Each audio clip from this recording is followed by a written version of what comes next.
लोकसभा निवडणुकीचा निकाल जवळ येऊन ठेपलेला आहे। लोकांमध्ये उत्सुकता आहे। लातूरच्या बसस्थानकावर आपण आहोत। लोकांकडनं त्यांच्या प्रतिक्रिया जाणून घेणार आहोत की एक अंदाज जाणून घेणार आहोत की लातूर लोकसभा मतदारसंघामध्ये कोणता पक्ष निवडून येईल, कोणता उमेदवार निवडून येईल। लातूर लोकसभा मतदारसंघातलं जर आपण पाहिलं तर प्रामुख्याने इथे काँग्रेस आणि भाजपाचे जे उमेदवार आहेत यांच्यामध्ये लढत झालेली आपण पाहायला मिळतो आहेत। आपण लोकांकडनं जाणून घेणार आहोत। प्रवासी इथे आहेत, ग्रामीण आणि शहरी भागाकडे ज्या बस धावत आहेत। आणखी काही महिला आहेत, मला सांगा यावेळेला कोण निवडून येईल असं वाटतं तुम्हाला? भाजप। हां, कशामुळे, म्हणजे काय वाटतं मुद्दा की त्याच्यामुळे भाजप निवडून येईल? भाजप निवडून यायला आधी त्यांनी प्रगती केलेली आहे। ऑनलाईन सर्व गोष्टी झालेल्या आहेत। मुलांना प्रत्येक गोष्ट ऑनलाईन मिळते, अवेलेबल होती। बस स्टँड वगैरे येते, कुठे पण जाताना आम्हाला ऑनलाईन जरी तिकीट काढलं तरी पण प्रॉब्लेम येत नाही। सर्व गोष्टी आता ऑनलाईन झाल्या आहेत, त्याच्यामुळे बरं वाटतं। यावेळेला लातूरमध्ये कोणत्या मुद्द्यांवर जास्तीत जास्त, म्हणजे जो मुद्दा निवडणुकीच्या प्रचारादरम्यान चर्चेला गेला आणि कोणत्या मुद्द्यांवर ही निवडणूक झालेली आहे? यावेळी लातूर जिल्ह्यामध्ये विकासाचा मुद्दा, विकास पाहिला तर कुठेच विकास नाही, फक्त विकास झाला असे सांगतात। यावेळेस परिवर्तन आवश्यक आहे, परिवर्तन होणे काळाची गरज आहे। आणि महत्त्वाचा मुद्दा म्हणजे मराठा आरक्षण, महत्त्वाचा मुद्दा आहे। लातूर जिल्ह्यामध्ये परत बहुतांशी 90% मराठाच आहेत, तर मराठा आरक्षण कोण निवडून येईल वाटतं? काळगे, डॉक्टर काळगे, म्हणजे काँग्रेस। काही म्हणजे तरुण मतदार देखील आहेत आपल्यासोबत, मतदान केलं का यावेळेला? हो, कोण निवडून येईल वाटतंय, किंवा मग युवकांचे काय मुद्दे राहिलेले आहेत वगैरे, काय वाटतं? काँग्रेसच। काँग्रेस निवडून येईल, म्हणजे जास्तीत जास्त लोक जे आहेत ते काँग्रेस निवडून येईल सांगतात।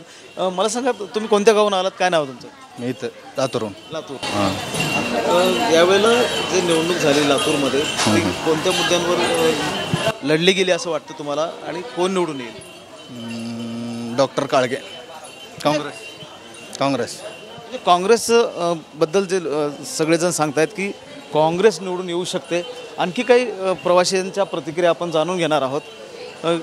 लातूरचं हे मुख्य बसस्थानक आहे, ज्या बसस्थानकावरून शहरी आणि ग्रामीण भागातल्या बसेस इथून धावत असतात। मामा कुठून आलात? आम्ही अहमदपूर तालुक्यावरून. कुठे जायचं? पुण्याला जायचं आहे. कोणतं गाव आहे तुमचं? शेरा वांजरवाडा. वांजरवाडा, हां म्हणजे जळकोट तालुक्यातून आला? हां, जळकोट तालुक्यातून. काय यावेळेला कोणाची हवा आहे किंवा कोण निवडून येईल असं वाटतंय? आता ते काय सांगावं सर, आम्ही काय म्हणून, आपल्या मनावर आहे का ते? तुम्हाला काय वाटतं, तुम्हाला वैयक्तिक? तर तरी आता भाजप फुल येईल असा आमच्याकडे अंदाज आहे. हां, मोदी सरकार येईल असा अंदाज आहे. म्हणजे मोदीला कशामुळे मतदान केलं, म्हणजे काय वाटतं, कोणते मुद्दे आवडले तुम्हाला? सोयीमुळं काही असल्या आपल्या बारक्याच किरकोळ गोष्टीमुळं, म्हणून आम्हाला आम्ही तरी दिलोच. बघा आता काय होत जाते. हां, आपल्याला 60 वर्षाचे अर्ध तिकीट आपलं हे करणं, शेताच्या सवलती देणं, ह्याच्यामुळं आम्ही आता दिला सर. आता काय हो ते पुढे आता. हां, काही जण काँग्रेस सांगतायत काँग्रेस निवडून येईल, तर काही जण सांगतायत की BJP निवडून येईल। अटीतटीची लढत जी आहे ती लातूर लोकसभा मतदारसंघामध्ये पाहायला मिळते आहे, कारण इथे काँग्रेस आणि भाजपामध्ये थेट लढत झालेली आपल्याला पाहायला मिळते आहे। निकाल जवळ येऊन ठेपलेला आहे, उत्सुकता आहे। काही प्रवासी आपल्याकडे आहेत, त्यांच्याकडनं आणखी जाणून घेणार आहोत की लातूरमध्ये काय वाटतं की कोणता पक्ष निवडून येईल, आणि म्हणजे काँग्रेस येईल की भाजप, कारण ही प्रामुख्याने ही लढत झालेली आहे। मला सांगा काका, कोण निवडून येईल वाटतं? काँग्रेस. काँग्रेस गेल्या 2 निवडणुका जर आपण पाहिलं तर काँग्रेस पराभूत झालेली होती इथे, आणि यावेळेला वातावरण वेगळं आहे का? म्हणजे आता महागाई आहे, बेरोजगारी आहे, या समस्याला, आणि शेतीमालाचे भाव कमी झालेत. शेतकरी फार चिडला आहे, शेतकऱ्याची चिड आहे. मी शेतकरी आहे, मी बी ॲग्री आहे. आणि सरकार नालायक निघालं, हे महामरू सरकार आहे मोदीचं. चुत्या बनवून त्यानं 14ला आणि 19ला हे केलं, लोकांना चुत्या बनवलं.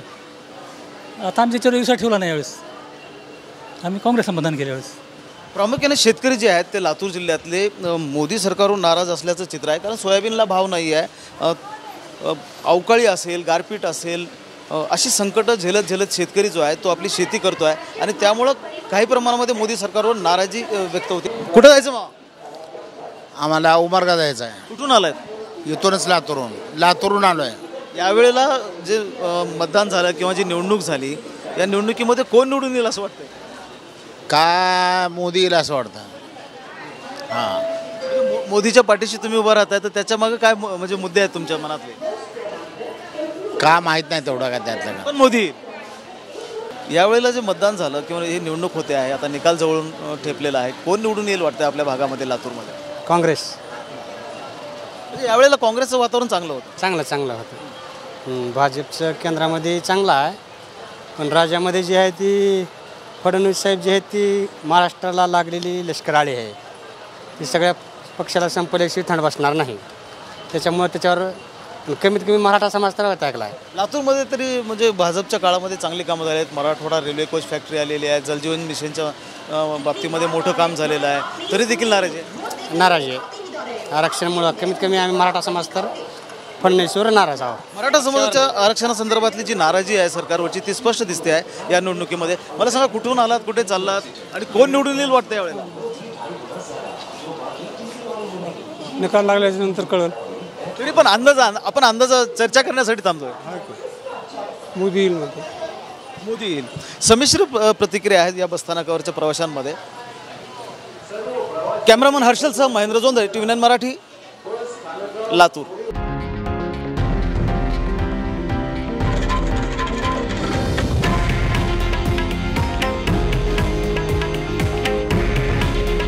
हे आहे देशातील नंबर 1 न्यूज नेटवर्क आणि आपण पाहत आहात TV9 मराठी.